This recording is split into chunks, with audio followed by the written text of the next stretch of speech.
சொற்களையும் எழுத்துக்களையும் சிந்தைகளையும் வடித்து வடித்து நித்தம் நித்தம் நினைத்து அந்த கதாபாத்திரமாகவே வாழ்ந்து அதுக்குள்ளேயே உழந்து கொண்டு அதையெல்லாம் எழுத்தாக்கி அதை தொகுத்து ஒரு நூல் வடிவம் கொடுப்பது என்றால் எப்படி ஒரு தாய் ஒரு சிசுவை வயிற்றிலே சுமந்து அதை ஈன்றெடுத்து அதை சீராட்டி பாலூட்டி வளர்த்து ஒரு தமிழ் பெயரை சூட்டி அதை இந்த தமிழ் உலகில் சான்றோனாய் ஆன்றோனாய் வாழ்ந்து வெறும் மகிழ்வு கொள்கிறதோ அப்பொழுது அந்த தாய் அடைகின்ற மகிழ்ச்சியை தோழர் பாட்டாளி அவர்கள் இப்போது அடைவார். அதுபோன்ற ஒரு மகிழ்வு என்பது படைப்பாளருக்கு அவ்வப்போது செழுமைப்படுத்துகின்ற அந்த சம்மாந்த பணியை இந்த கலை இலக்கிய பூங்கா நடத்துவதில் மற்ற மகிழ்ச்சி அடைகின்றோம். தீரா களம் என்பது தீரா களம், அது தீராத காலம்.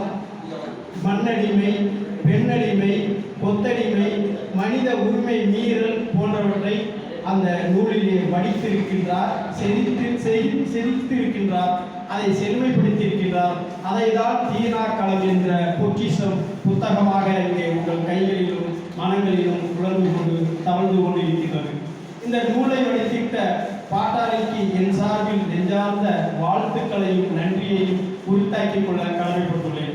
இது போன்ற நிகழ்வுகளில் நான் பங்கெடுத்துக் கொள்வதற்கு வாய்ப்பினை அமைத்து கொடுத்த காப்பின் ஐயா அவர்களுக்கும், பாதை செல்வம் உள்ளிட்ட அத்துறை கவிஞர் அகவி உள்ளிட்ட அத்துறை ஐயா அரங்கநாதன், எனது ஆசிரியர் தமிழோவியல் உள்ளிட்ட அனைவருக்கும் நெஞ்ச நிறைந்த நன்றியை உரித்தாக்கிக் கொண்டு அவருடைய படைப்புகள் இன்னும் பட்டி தொட்டியெல்லாம் பரவி அவர் என்ன சிந்தனையோடு எந்த விடுதலை நோக்கி எந்த விடுதலைக்காக எழுதினாரோ அதை நிதர்சனமாக்க வேண்டிய ஒரு தேவையும் பொறுப்பும் இந்த மண்ணிற்கும் மக்களுக்கும் உண்டு என்பதனை இந்த நேரத்தில் உரித்தாக்கிக் கொண்டு எனக்கு அற்புதமான ஒரு வாய்ப்பு நல்கிய அனைவருக்கும் நன்றி பாராட்டி விடைபெறுகிறேன். நன்றி, வணக்கம்.